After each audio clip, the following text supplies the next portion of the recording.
E estamos aqui no Intercept Brasil, e é claro que o assunto só pode ser a crise político-militar que está acontecendo nesse momento, especialmente desde o dia 8, quando, então, pelo menos na minha opinião, uma ala dos militares, em conluio então com Bolsonaro e com as forças bolsonaristas, em conluio com os militares do GSI, em conluio com todos esses militares, ou pelo menos grande parte desses, que fizeram parte do governo Bolsonaro e aí ganharam muito com isso, procuraram então derrubar o governo Lula recém-eleito, né? Foi aquela depredação toda que vocês certamente presenciaram. No primeiro momento o Lula se referiu a terrorismo, e é mesmo, aqueles atos todos estão enquadrados na lei de terrorismo. A expressão terrorismo também é usada nos processos abertos no âmbito do STF e também no âmbito da Justiça, acusação de terrorismo, porque a legislação atual justamente enquadra aquele tipo de crime nisso. No primeiro momento, ainda o Lula se referiu, aí no dia 8, no dia 9, à questão da participação dos militares na tentativa de golpe de Estado, e ele falou com todas as letras que os militares participaram disso. E, em especial, o dedo foi apontado direto para o comandante, então, que havia sido empossado interinamente no dia 30, que foi o general, então, Júlio César Arruda.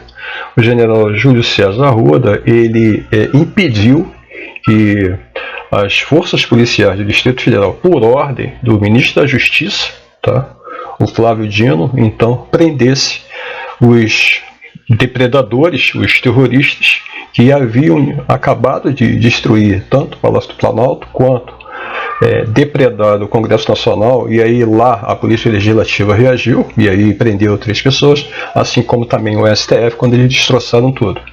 O general Arruda impediu simplesmente que se cumprisse, então, a determinação de um ministro de Estado, ou seja, ministro da Justiça e também das Forças Militares, naquele momento, que aquelas pessoas todas fossem presas. Por que impediu? Porque dentre aquela horda de terroristas vândalos existiam parentes militares, talvez, ali, e aí esses militares seriam presos?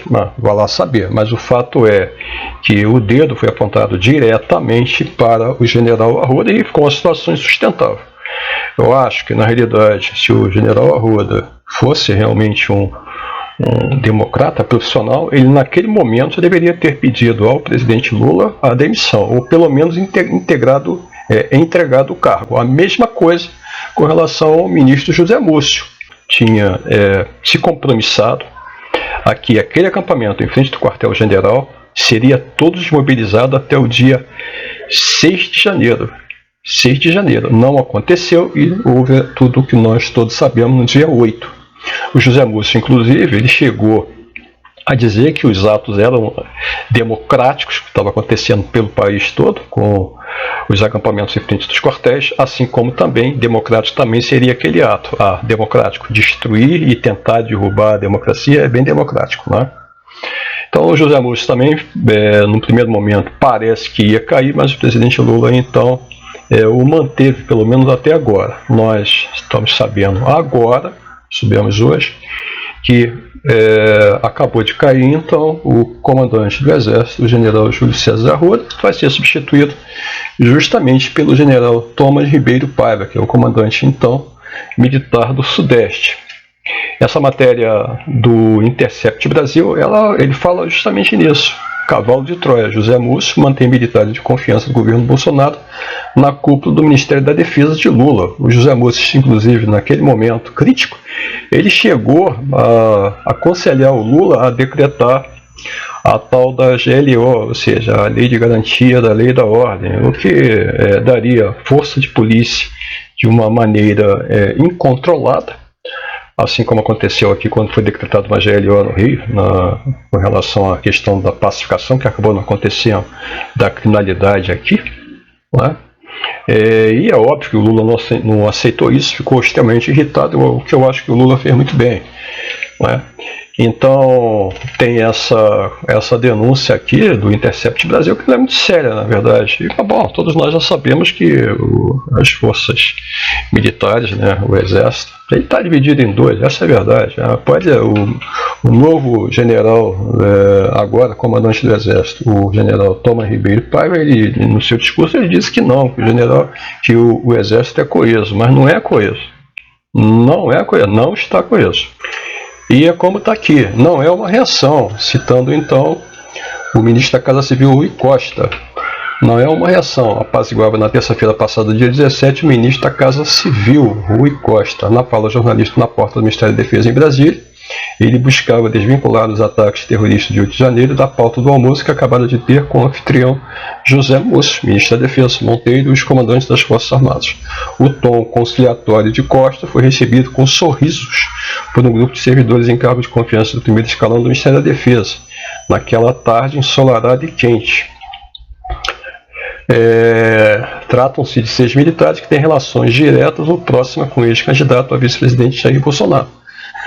Justamente o Walter Braga Neto. Vamos lembrar que o Walter Braga Neto, ele está sendo acusado de ter participado e talvez até ter ajudado a organizar ou organizado as reuniões onde se tratou justamente da tentativa de golpe agora. Então é muito difícil você manter o José Múcio numa situação dessa, né? Filiado ao PL e aos ex-comandantes do Exército, Eduardo Vilas Boas. Lembrando que o Eduardo Vilas Boas é aquele que emparedou, essa é a verdade, o ex-ministro Fachin, quando a Dilma Rousseff pretendia então dar o cargo de ministro da Casa Civil ao Lula, que acabou então sendo preso. Então o general Vilas Boas é um nome daqueles que mais, me parece, odeiam o Lula.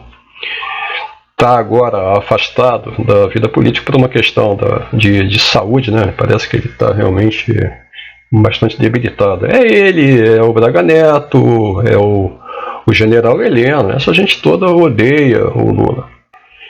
Os dois generais da reserva são partes fundamentais da engrenagem que colocou o Exército de volta na política, elegeu o Bolsonaro e é suspeita de participar da tentativa de golpe do dia 8. O Braga Neto, todos vocês sabem, ele esteve aqui no Rio de Janeiro, ele um dia antes de ser lançado a vice-presidência na chapa do Bolsonaro, ele disse que se a eleição não fosse do jeito dele, não ia haver eleição. A eleição houve, eles perderam, e agora, como nós estamos falando aqui, ele é acusado de estar diretamente envolvido na tentativa de golpe. Ele, general Heleno, agora eu quero ver se esses caras que são graúdos, são generais da reserva, o que vai acontecer com eles. O comandante-geral, o Arruda, já caiu, Júlio César Arruda. Tá? Substituído, então, como eu disse, por um novo comandante militar do Sudeste. Tem que haver um expurgo geral. E a situação agora do Múcio, eu acho que ficou insustentável. Na minha opinião, ficou insustentável.